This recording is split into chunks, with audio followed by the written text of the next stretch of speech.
The unexpected fortune. The morning sun filtered through the tall windows of Sarah's apartment, casting long shadows across the hardwood floor.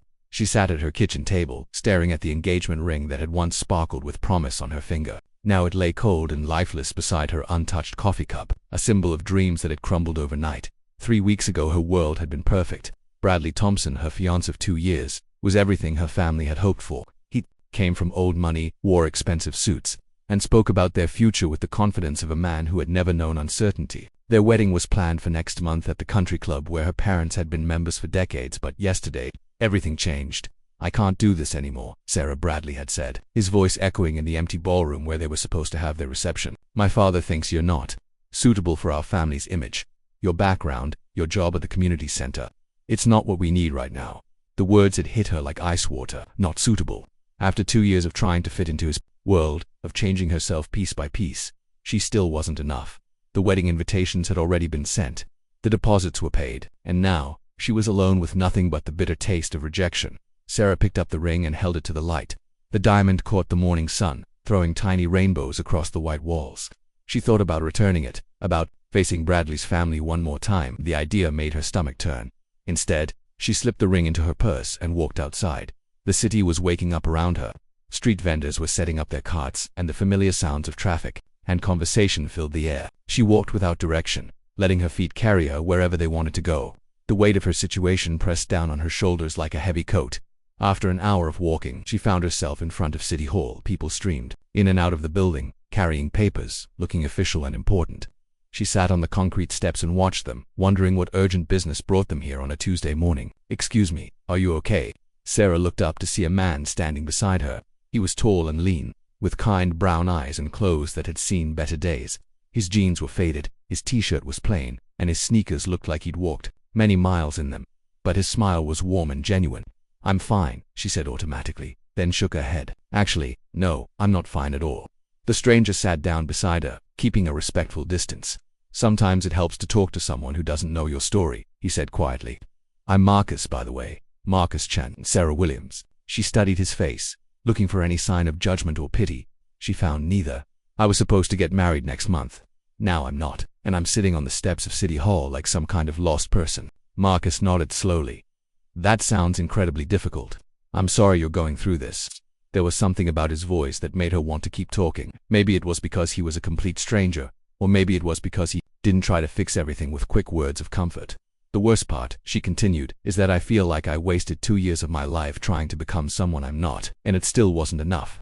They sat in comfortable silence for a while, watching the city move around them. Sarah felt some of the tension leave her shoulders. When was the last time someone had just listened to her without trying to solve her problems? "You know what's funny?" Marcus said eventually. "I come here sometimes when I need to think. There's something about this place that makes everything feel possible." Sarah looked at the imposing building behind them. "City Hall makes you feel hopeful in a way, yes. Think about all the new beginnings that happen here. People starting businesses, getting married, becoming citizens. It's a place where lives change." "People get married here?" Sarah asked. "Sure. Quick courthouse weddings happen all the time. Sometimes the most meaningful moments are the simplest ones." An crazy idea began to form in Sarah's mind. It was ridiculous, impulsive, and completely unlike her usual careful nature. But sitting here, having lost everything she thought she wanted, maybe ridiculous was exactly what she needed. "Marcus," she said slowly, "I know this is going to sound absolutely insane, but would you marry me?" Marcus blinked, clearly taken aback. "I'm sorry, what? I know how it sounds. We just met, you don't know anything about me, but my life just fell apart, and maybe I need to do something completely different. Something real, instead of something that looks good on paper." Marcus was quiet for a long moment, studying her face. "Sarah, are you sure you're thinking clearly? This is a big decision." "I've never been more sure of anything," she said, surprised by the truth in her own words. "I spent 2 years trying to be perfect for someone who didn't really want me. Maybe it's time to try being myself with someone who might." "But you don't know me," Marcus said gently. "I could be anyone." "So could he," Sarah replied. "And look how that turned out. At least you sat with me when I was sad. At least you listened." Marcus looked at her for a long time, and Sarah saw something shift in his expression. Understanding, maybe, or recognition of someone else who needed a new beginning. "Okay," he said quietly. "If you're really sure, then okay." 2 hours later they stood in a small room inside City Hall, holding hands in front of a justice of the peace.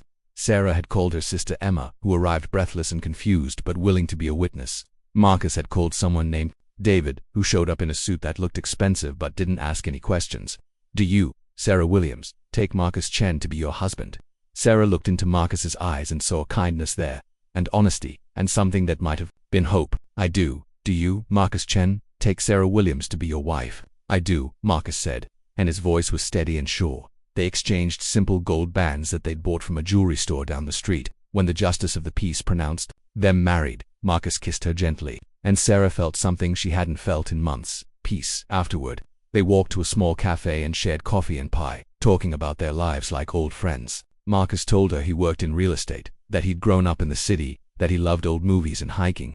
Sarah told him about her job at the community center, about her love of reading, about the garden she'd always wanted to plant. I should probably tell you something, Marcus said as they finished their second cup of coffee. I'm not exactly poor. I mean, I live simply because I choose to, but I have money. Quite a lot of it, actually. Sarah looked at his faded jeans and worn sneakers.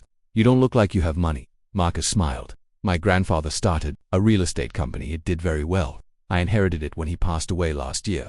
I kept wearing my old clothes because they're comfortable, and because I wanted to know that when someone liked me, it was for me, not for what I could buy them. Sarah felt a laugh bubble up from somewhere deep inside her. So I left a rich man who didn't want me, and accidentally married a rich man who does.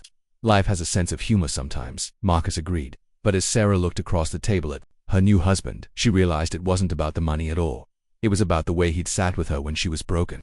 It was about the kindness in his eyes and the gentleness in his voice. It was about choosing someone who chose her back. 6 months later, Sarah planted her first garden in the backyard of the house she and Marcus bought together. As she worked in the rich, dark soil, she thought about new beginnings and the strange ways that life can surprise you. Sometimes the best things happen when you stop trying to plan them. Sometimes love finds you sitting on courthouse steps when you're ready to give up on everything you thought you wanted. And sometimes, the person who seems to have nothing is actually the person who has everything that matters.